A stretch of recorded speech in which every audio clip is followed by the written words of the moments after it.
Not yet. We'll Okay. make you do it again. I'm on now. Yeah. My name is Tim Regan. And what's your position? I'm a captain at Manoa Fire Company in Hannaford Township. And how many years, Tim, have you, I've been in the company for over 20 years. okay. So, thank you for your service. What caused or called you?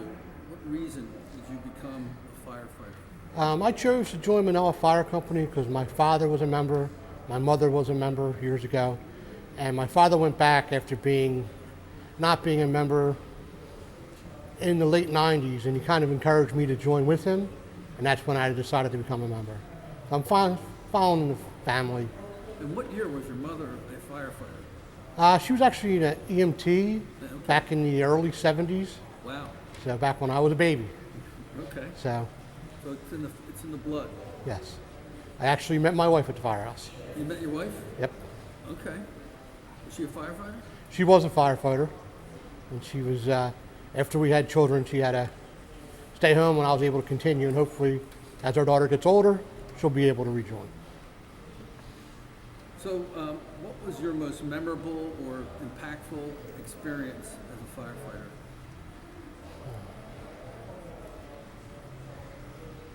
I can repeat the sentence. I'm just, Yeah, there's no rush. yeah. I would say one of the most memorable events as a firefighter was probably our response to the Hurricane Floyd in 2000.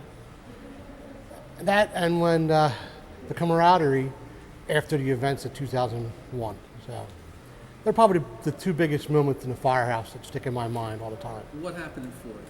Floyd, there was a lot of flooding, and we had to do a lot of evacuations. We actually did participate in a water rescue where a guy was floating downstream in Darby Creek.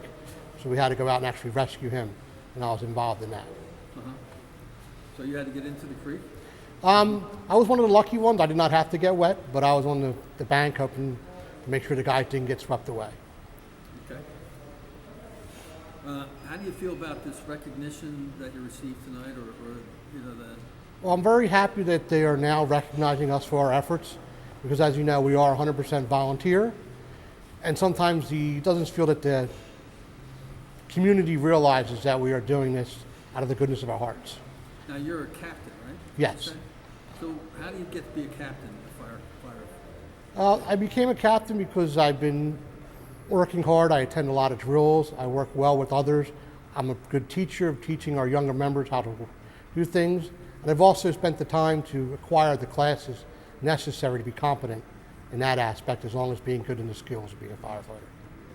And how many people report to you as the captain? It all depends on the call because we have different duties depending on who's on call, who's with the truck. Since we're volunteer, we don't really have a set people that respond to us. It all depends on who shows up at that time. Okay. So I could have guys under me that have been with me for 15 years. I have guys that walked in the door 2 months ago and are just getting started. So it varies. It's not something I can tell you who's under me at any given time.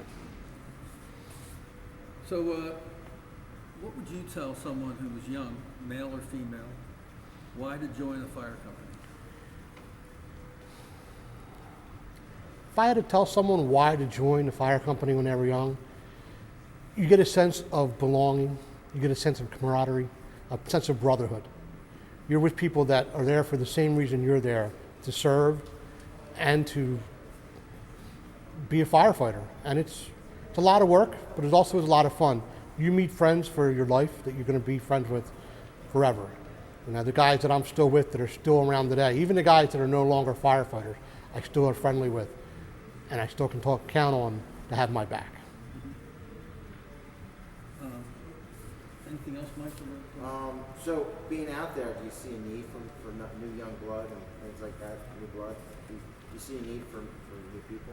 We do see, like I said, we don't see as many young blood anymore because there's so many other things that are going on in people's lives. It's so tough for people to now commit for the time it takes to be a firefighter, especially as a volunteer. The young people today are so involved in everything, and they have sports, they have school, they have other activities they're in, and we are competing against that. And it's difficult sometimes for them to make the commitment. And hopefully we can get them when they're young so that they can make the commitment and then they continue to grow with us as they get older. I think there's a new rule that, there's some tuition reimbursement or some kind of tuition, Well- abatement for firefighters. The state now is starting to look into ways to help recruit and retain firefighters. They are looking at scholarships and education credits. They also look at ways to retain the older members by tax breaks and other perks that they can give that'll help make sure people are still getting something for their time and are being encouraged to remain firefighters. And there's also a lot of emergency service scholarships out there for younger people. Is that good? Yeah. Hopefully I did okay for you. Well, hang on, let me Okay. Got it. So what's your name James Edwin McGarity. and what's your position? Well, now I'm a retired township commissioner, Okay. and I'm on the board of directors with the Brookline Fire Company. Board of Directors. How many years have you served the Brookline Fire Company? Brookline Fire Company over 20, Okay. and I'm So- still with them. All right. So thank you for your service in all levels and all places. Okay. So what would you say caused you or called you to serve the community? Well, when you live in a community like Haverford Township, okay, and I've been there 74 years, when you live in a community like Havertown, you feel that you actually owe it to the township to do something to help the township.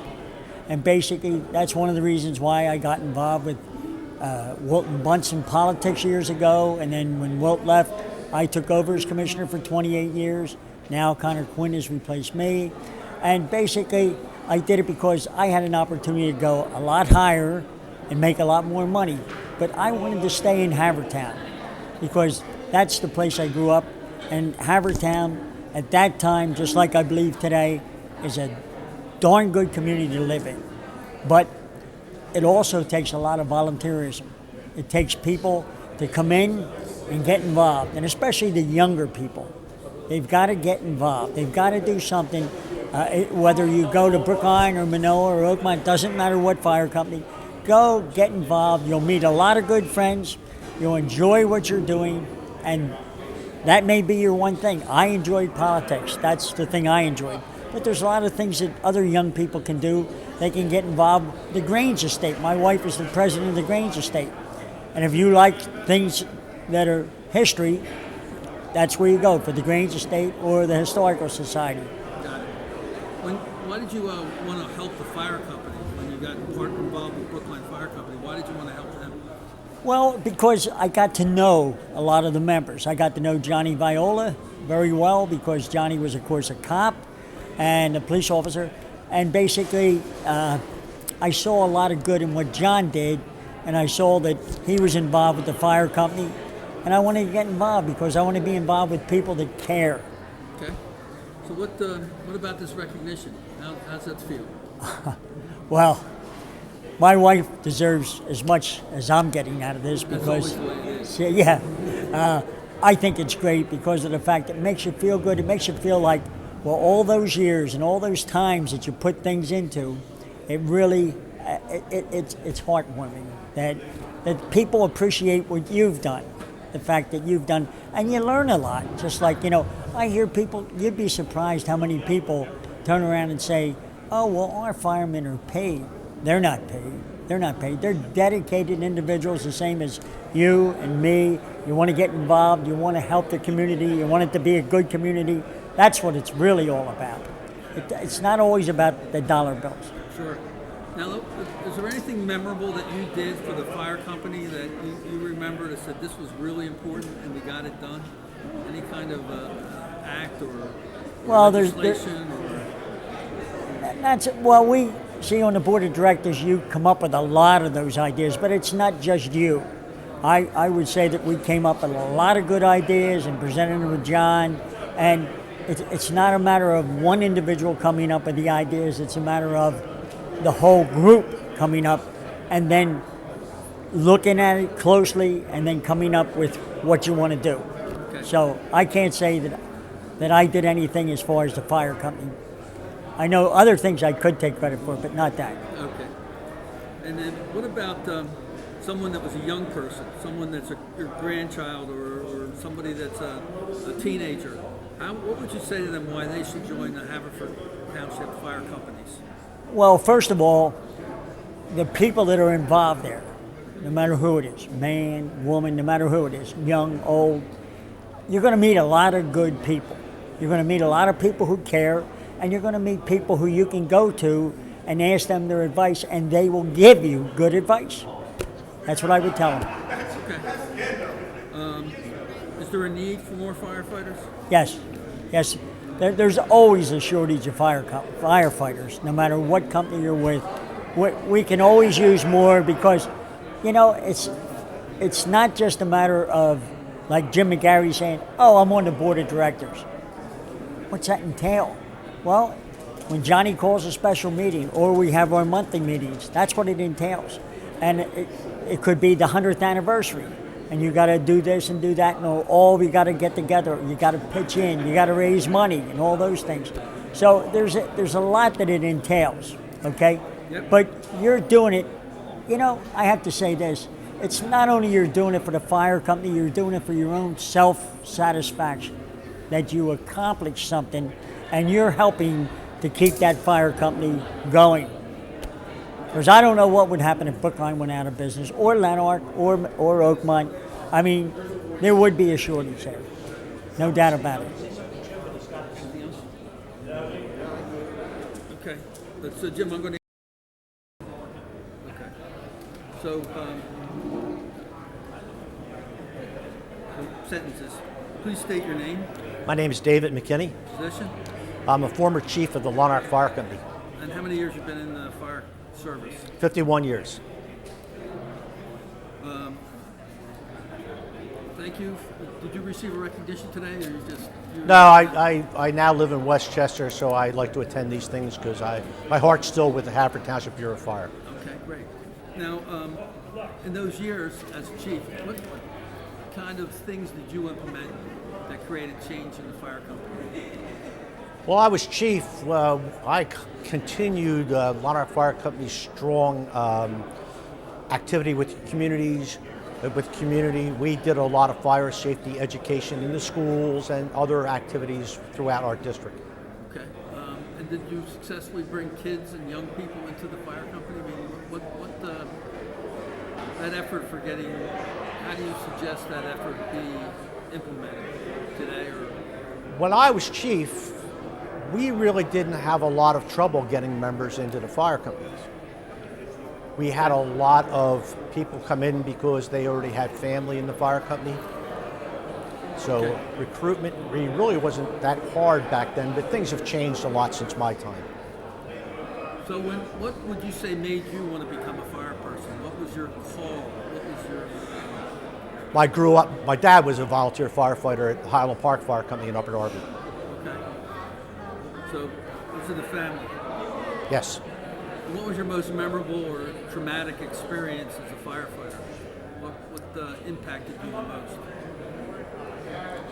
I guess that's really hard to say because I've been on so many different types of calls. Big fires, maybe the big fire in the Young Supply Company, that was a pretty big one. But it's hard to say with so many I've been to. And what do you remember about that fire that made it so memorable? It was a fire that was in a combination fuel supply company and lumberyard, and the fire really gained control, and we were very concerned that the fire was going to spread to the fuel storage tanks.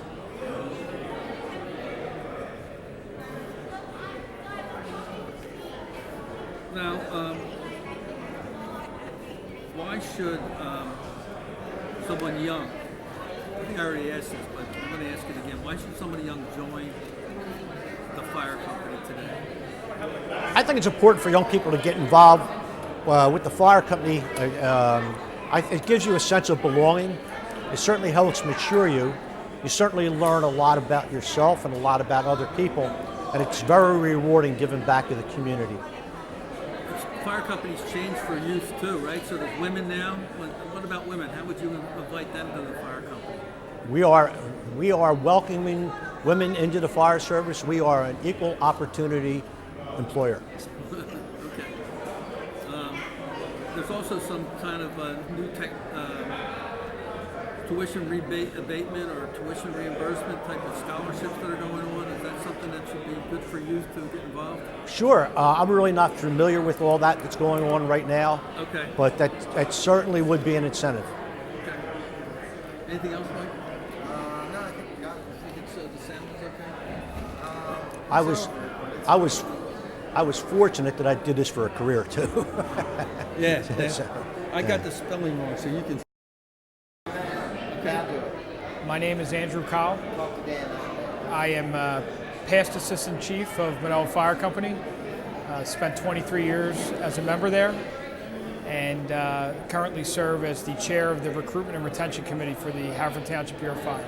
So there's a lot of good things we need to think about for recruitment and retention. So we'll try to put it on tape here a little bit.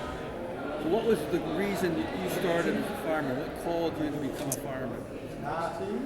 You know, I don't know if there's a particular reason why I joined the fire company, but I've always had a sense of helping people. I had my grandfather who was involved in the fire department, not as a firefighter, on the business end of it. So I spent a lot of time as a child at the firehouse. So that probably piqued my interest. And when I had the opportunity to join, when I was 16, 17 years old, is when I decided to join the firehouse, and have been here ever since. Okay. What would you say was the most memorable experience you had on a fire, or as a chief, or as a firefighter at a call? Most memorable experience would have been pulling a victim out of a house fire about Where was that? 15 years ago. Where was it? It was on Dill Road in Havertown. The second most memorable was probably when I fell through a floor at a fire. Luckily, I was fine, but guys with me were able to yank me out as I was kind of hanging between the first and second floor. That sounds pretty scary. It was, yeah. So, are you afraid on a fire? What No. happens there? No, not afraid. Adrenaline gets going. Really kind of go into a zone of thinking all the things you need to do once you get there. And as a chief officer, where I spent a number of years, it's figuring out what to do once you arrive, and how to keep those members of your department in that first in crew safe. With anything that could be going on in that building. So, talk about the training. How was the training? Is it good training? Training is extensive. It's gotten more extensive over the years. When I did my training back in the late 90s, it was basically took up entire summer when I was in high school. But you continually train after that. And I've been training really ever since about 1997. A lot of schooling, a lot of hours, a lot of weekends where I could have been doing something else. Sure. Now you're a firefighter, and we're talking about firefighting. What do you do the rest of the time? What's your other hat that you wear? So my business job, my day job, is I lead business development for Ernst & Young, which is a large public accounting firm. You're an accountant? Yes, I'm an accountant, but now I'm the sales guy on the sales side. And outside of that, I have 3 small children, a wife. So I'm active in all their sports and activities, and spend a lot of time with them doing all those things. So how many times you get to answer a call during the week? During the week, it depends. I mean, you could go a week without any calls. You could go a week with 3 calls a day. Just depends.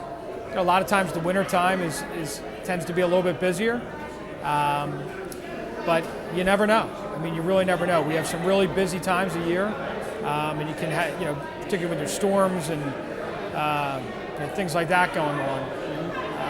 But it can take a lot of your time up. So what do you think about what would you tell a young person who's thinking about the fire company? Why would you tell them to join? It teaches you a lot of life lessons. You grow up real quick. You join there as a 16 or 17-year-old kid. You meet, you find new friendships. It becomes a family, and that family's with you forever. And that's what is probably one of the things I take away the most out of this is, all the people that are in my firehouse are family members. How big is the need for new firefighters, young people?